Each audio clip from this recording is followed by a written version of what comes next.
ายดีท่านผู้ปกครองและน้องนักเรียนชั้นของป .4 หมดทุกคนเนาะมื้อนี้มาพบกับสาวครูไลเช่นเคยเด้อ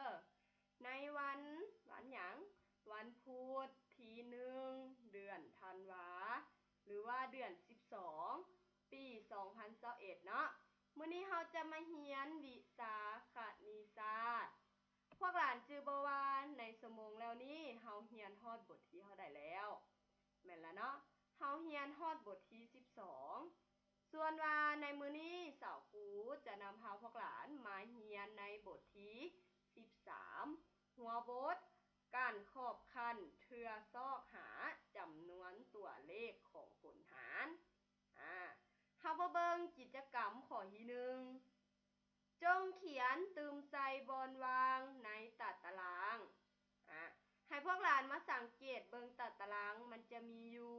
3ตัดตารางเนาะเฮามาเบิ่งตัดตารางตัวที่1ให้พวกหลานมาสังเกตเบิ่งตัวนี้อันนี้แม่นคูณ10ส่วนว่าเบื้องนี้แม่นหาร100เนาะให้พวกหลานตั้งใจฟังเลยเด้อถ้าว่าเฮาอยากได้ตัดตารางตัวหังลุมตัวนี้เห็นบ่ถ้าเฮาอยากได้ตัวนี้ตัวที่เจ้าครูซี่นี่แม่นให้พวกหลานเอา5เอาตัวข้างเทิงนี่คือเลข5นี่มาคูณให้10 5คูณ10ได้เท่าใดพวกหลานแม่นแล้วเนาะ5คูณ10นี่แม่นได้อยู่50เฮาก็เขียน50ใส่แม่นบ่ส่วนว่าถ้าเฮาอยากได้ตัวข้างเทิงตัวนี้ถ้าเฮาอยากได้ตัวข้างเทิงแม่นให้พวกหลานเอา60ตัวนี้มาหารให้10 60หาร10ได้เท่าใด60หารให้10ได้อยู่6เนาะเฮาก็เขียน6ใส่ได้อยู่6แบบนี้ให้พวกหลานจื้อไว้ว่าถ้าเฮาอยากได้ตัวข้างลุมแม่นเฮาเอาจำนวนทั้งเทิงมาคูณให้10จะได้ตัวข้างลุมถ้าว่าเฮาอยากได้ตัวข้างเทิงแม่นให้พวกหลานเอาจำนวนทั้งลุมมาหารให้10แล้วจะได้ตัวข้างเทิงเด้อพวกหลานเด้อส่วนตัดตารางตัวที่1บัดนี้เฮามาเบิ่งตัดตารางตัวที่2ตัดตารางตัวที่2ตัวนี้แม่นคูณ100และหารให้100ก็เฮ็ดคือกันกับตัดตารางตัวที่1เนาะเฮาอยากได้ตัวหังลุมตัวนี้ตัวที่สาวครูซี่นี่แม่นให้พวกหลานเอาเลข5มาคูณให้100 5คูณให้100ได้เท่าใดฮู้บ่5คูณให้100จะได้อยู่500แบบนี้แม่นบ่ถ้าว่าเฮาอยากได้ตัวหังเทิงตัวนี้ตัวที่ว่าครูซี่อยู่นี่เด้อถ้าว่าเฮาอยากได้หังเทิงตัวนี้แม่นให้พวกหลานเอาจำนวน600ตัวนี้มาหารให้100 600หารให้100ได้เท่าใดพวกหลานฮู้บ่600หารให้100ก็ได้อยู่6คือเก่าเนาะแบบนี้เด้อส่วนตัวต่อไปอยู่ตัดตารางที่2ก็แม่นให้พวกหลานเฮ็ดคือจังครูหาเฮ็ดเด้อบัดนี้ให้พวกหลานมาสังเกตเบิ่งตัดตารางตัวที่3ตัดตารางตัวที่3นี้เพิ่นจะคูณให้ 1,000 และก็จะหารให้ 1,000 เฮาก็เฮ็ดคือกันกับตัดตารางที่1และตัดตารางที่2เลยเอาจำนวนทั้งเทิงก็คือเลข5มาคูณให้ 1,000 ได้อยู่เท่าใดพวกหลานฮู้บ่5คูณให้ 1,000 ก็ได้อยู่ 5,000 แม่นบ่แบบนี้ส่วนเฮาอยากได้ตัวหังเทิงตัว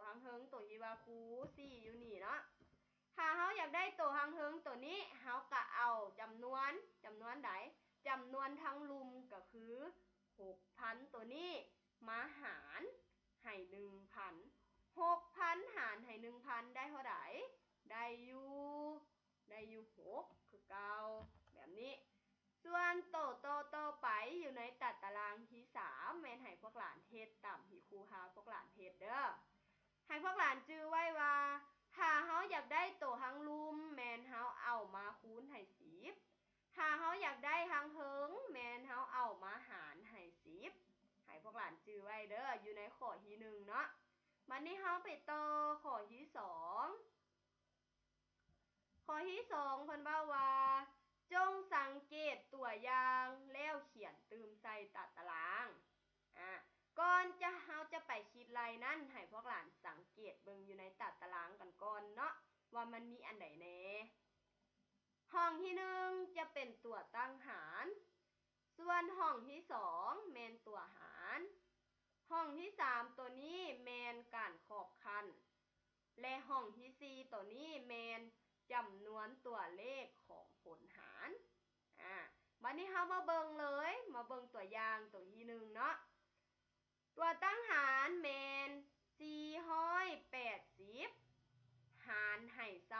24อันนี้แม่นตัวหารเนาะ480หารให้24เฮามาเฮ็ดขอบคันก่อนอื่นเฮาก็เขียนตัวหารนี่ไว้คือเก่าเอาตัวหารเอา24คูณให้10ตัวนี้ได้มาจากไสพวกหลานฮู้บ่บัดนี้ให้พวกหลานมาสังเกตเบิ่งตัวตั้งหารพวกหลานสังเกตเบิ่งว่าตัวตั้งหารนี่มันเป็นจำนวนใดมันเป็นจำนวน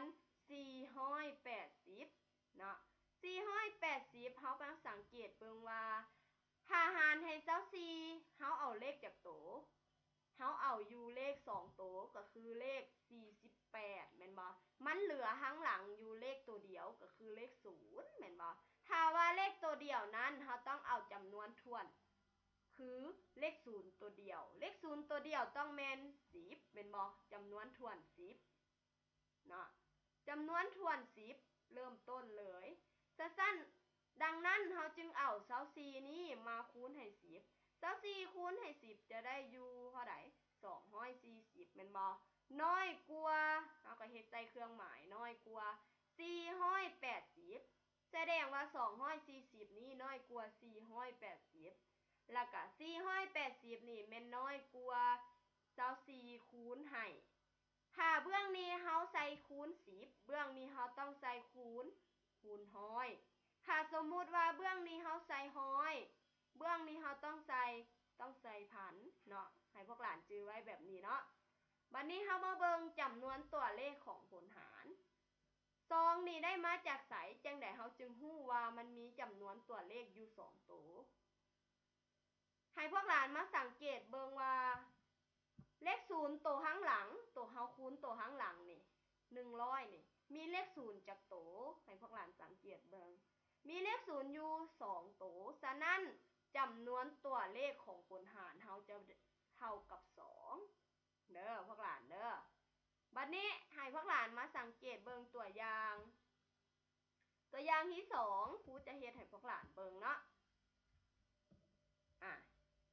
24,480ตัวนี้เอิ้นว่าตัวตั้งหารส่วนตัวหารแม่น240เฮาก็เขียนตัวหารนี้ไปคูณกับจำนวนใดเอา240คูณเนาะคูณให้จำนวนใดเฮาสิคูณให้10หรือว่าคูณให้100หรือว่าเฮาจะคูณให้พันถ้าเฮาอยากฮู้นั่นเฮาต้องมาเปรียบเทียบเบิ่งตัวตั้งหารเฮามาเปรียบเทียบเบิ่งตัวตั้งหารว่า240นี่เห็นบ่ตัวหารนี่